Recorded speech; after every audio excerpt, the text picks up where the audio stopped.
요한복음 19장 30절. 그러므로 예수님께서 식초를 받으신 뒤에 이르시되 다 이루었다 하시고 머리를 숙이신 뒤 숨을 거두시니라. 아멘. 전도와 믿음 생활에 걸림돌이 되는 몇 가지 내용을 추려서 지금 말씀을 드리고 있는 중인데요. 오늘은 그 7번째입니다. 사람들 중에는 교회 다니는 사람들이 더 나쁘다는 말을 하기도 합니다. 그들이 무작정 비난하는 것은 아닐 테고 그런 걸 보았고 느꼈기 때문일 것입니다. 그러나 그런 말을 하는 분들 중에는 교인에게 상처를 받았을 수도 있습니다. 저도 전도 중 한 분이 교회 장로한테 사기당했다며 분노하는 분이 있었습니다. 이때 제가 뭐라고 말해야 할지 몰라서 생각하다가 그냥 문득 튀어나온 말이 실망하시고 화가 나셨겠네요. 저 같아도 교회 다니는 놈들은 왜 이래 하면서 비난했을 것입니다. 라고 말했습니다. 저의 가슴 아픈 기억 중에 하나가 있습니다. 제가 중학교 3학년 때 우리 집안에서 처음으로 혼자 교회에 나갔습니다. 중학교 졸업 후에 아직 고등학교 입학하기 전 친했던 중학교 동창들 너댓 명이 식당에서 만났습니다. 그리고 왁자지껄 떠들면서 짜장면 한 그릇씩 먹고 나서 테이블 위에 있는 냅킨이 눈에 들어왔습니다. 그 당시만 해도 냅킨이 일반적이지 않았고 많이 쓰이지도 않았습니다. 순간 저는 아무 생각 없이 냅킨 몇 장을 집어서 주머니에 넣었습니다. 이 모습을 본 앞에 있던 친구가 하는 말이 교회 다니는 놈들은 다 저런다니까. 제가 이런 말을 듣고서 애써 표정 없이 있었지만은 내심으로는 얼마나 창피하고 죽을 맛이었는지 지금 55년도 넘은 지금까지 생각이 나고 있습니다. 가끔 들리는 말이 있습니다. 교회 다니는 사람이 왜 이래? 이 말에는 무의식 중에 전제되어 있는 생각이 있습니다. 그거는 교회 다니는 사람은 착해야 한다. 교인들은 도덕 윤리적 기준이 일반인들보다 높아야 한다. 교회는 착한 사람들이 다니는 곳이다. 이런 생각이 전제되어 있습니다. 그러면 우선 교회 다니는 사람들이 왜 이렇게 부족한가를 알아봅시다. 교회는 완전한 사람, 소위 성인 군자 정도 되어야 나올 수 있는 곳이 아닙니다. 오히려 그 반대입니다. 내가 죄인이라는 생각, 그래서 나는 부족하고 연약하기 때문에 나와서 용서받고 치유받아야 한다. 이런 모습 때문에 개중에 나약한 사람들이나 교회 나가지 내가 내 인생 문제 해결하고 내 힘으로 살 수 있어. 난 내 주먹을 믿어 라고 하는 사람도 있습니다. 그러나 그렇게 살 수 있는 사람이 과연 있을까요? 중년 정도 나이만 되어도 그 말이 허망하다는 것을 알게 됩니다. 어쨌든 교회는 자기가 죄인이고 연약한 존재임을 인정하는 사람들이 모이는 곳입니다. 지금 치료받고 회복 중에 있는 사람들이 모인다는 말입니다. 교회 안에는 여러 종류의 사람들이 다 모여 있습니다. 그래서 별의별 일들이 일어날 수 있고 일어나고 있습니다. 즉, 문제들을 안고 모였기 때문에 문제가 일어난다는 말입니다. 낯뜨겁지만 교회 안에서의 싸움 때문에 경찰이 출동하기도 하죠. 자, 이럴 때 염두에 두어야 할 것은 교인들의 도덕적 수준이나 인격 때문에 나의 믿음이 좌우되어서는 안 됩니다. 예수 그리스도 복음을 믿고 구원받는 게 믿음의 기본이라는 것이죠. 사람의 잘못과 예수님은 일단 분리해서 보아야 합니다. 교회 생활, 믿음 생활하는 사람들은 예수님으로부터 죄와 잘못을 용서받고 구원받는 것이 첫 번째입니다. 교인들의 삶이 잘못되었다고 해서 그것 때문에 믿지 않고 구원받지 못한다면 크게 잘못 생각하는 것입니다. 예수 그리스도께서 베푸시는 구원과 은혜는 완전합니다. 그러나 그것을 믿는 사람들은 여전히 불완전합니다. 예수님의 능력은 완전하고 가르치신 말씀도 선하고 의롭고 완전하지만 믿는 사람들의 삶과 행동은 불완전해서 문제를 일으키고 복음을 막는 경우도 많이 있습니다. 그러니까 예수님은 완전한 하나님이시고 그의 삶과 가르침도 완전한데 사람 보고 실망하거나 사람 때문에 믿음을 포기한다면 너무나 안타깝습니다. 그러면 이제는 믿는 사람들 입장에서 교회 다니는 사람들이 더 나쁘다는 말을 들었을 때 어떻게 대응해야 할지 나누어 보겠습니다.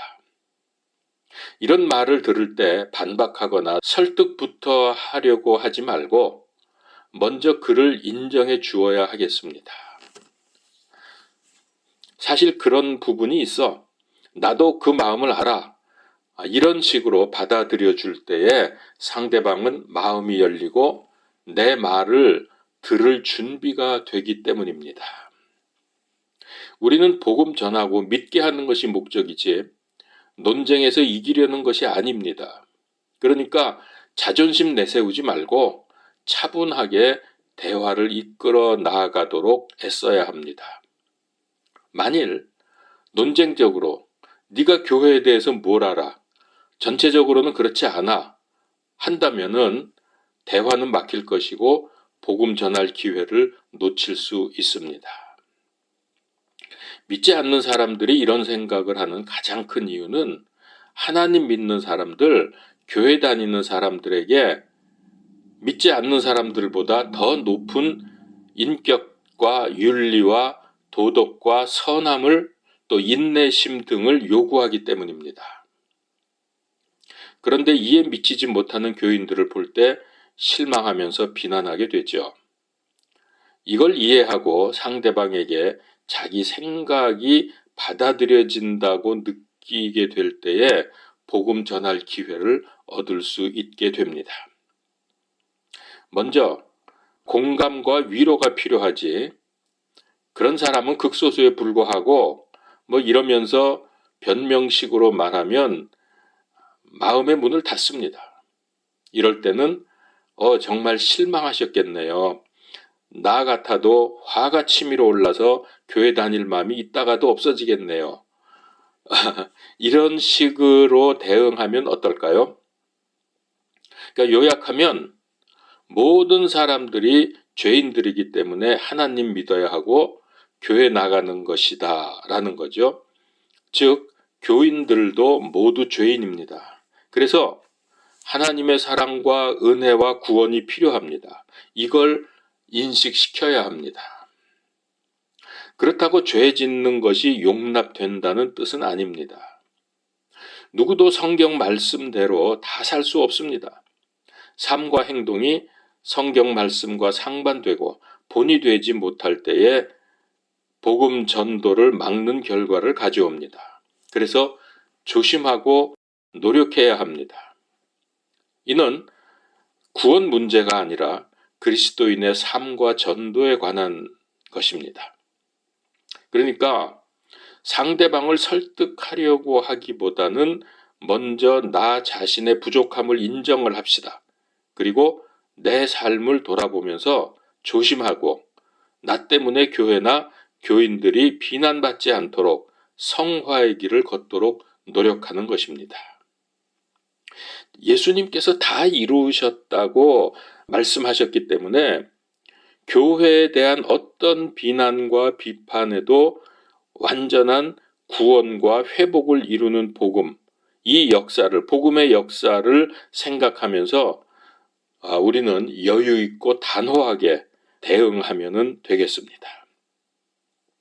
자, 그런데 이제 여기다가 제가 마지막으로 한 가지 첨언할 내용이 있습니다. 믿는 사람이든 믿지 않는 사람이든 알아두고 필요할 때 기억하면 좋습니다. 세상에서 교회와 교인들을 비난하는 경우가 적지 않습니다. 세월이 흐를수록 점점 더 심해진다는 느낌이 드는데 이 현상을 변호하는 입장에서 드리는 말입니다. 인류 역사상 기독교가 들어간 지역과 사회와 나라는 기독교가 들어가지 않은 곳보다 더 발전하고 인권도 많이 좋아졌습니다.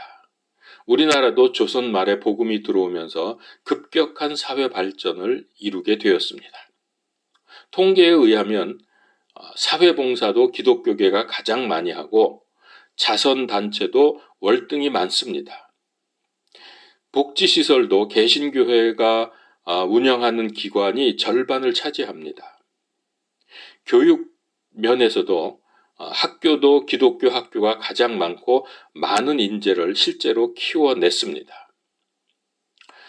예수 그리스도 복음 말씀에 따라서 천국 구원뿐만 아니라 현 세상에서 예수님 말씀을 실천하려고 애쓰는 교회와 교인들이 대부분인 점을 인식해야 하겠습니다. 드물게 교인들 중에서도 교회를 비난하는 경우가 있는데 그 뜻은 이해합니다. 그런 비판적인 자세가 있어야 교회가 잘못 나가지 않기 때문에 필요합니다. 그러나 비판과 비난으로 끝내지 말고 좋은 점, 긍정적인 면도 함께 말을 해야 예수 그리스도 이름 복음이 손상되지 않고 전도에 걸림돌이 되지 않을 것입니다. 자, 이 마지막 부분의 첨언은 자랑하려는 것이 아니라 외적인 것들 중에서도 일부만 침소봉대해서 기독교회, 기독교인들을 비난하는 경우들이 있는데 그거에 대한 올바른 인식을 위해서 말씀을 드렸습니다. 오늘 말씀 기억하면서 아직 믿지 않으시는 분들은 교회의 부정적인 면 때문에 방해받지 마시고 꼭 믿음에 들어오시기를 간절히 바랍니다. 또 이미 믿고 계신 분들은 이 말씀을 기억하시면서 복음을 전하는데 도움을 받으실 수 있기를 바랍니다. 기도합시다. 하나님, 은혜를 감사합니다. 우리 기독교 복음, 예수님께서 주신 이 복음은 완전하고 하나님의 놀라운 은혜와 능력을 가지고 있는데 우리 믿는 사람들이 그것을 때때로 방해하고 원치 아니하게 잘못 이해하고 사용하는 경우들이 많이 있음을 고백합니다. 주님, 저희들 용서하여 주시고 이것 때문에 전도가 막히지 않기를 원합니다. 주님, 믿지 않는 분들에게 이 복음을 증거할 때에 이런 부분들에 대해서 잘 이해하고 감당할 수 있기를 원합니다.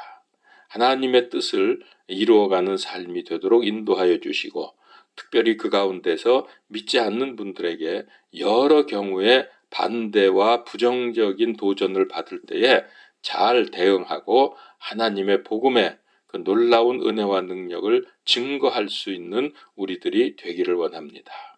이 말씀을 듣는 믿지 않는 분들도 복음의 그 놀라운 은혜와 능력을 알게 하시고 그래서 믿고 구원받고 또 그들도 복음을 증거하는 하나님의 복음의 일꾼들이 되게 하여 주시옵소서. 감사합니다. 예수 그리스도 이름으로 기도합니다. 아멘.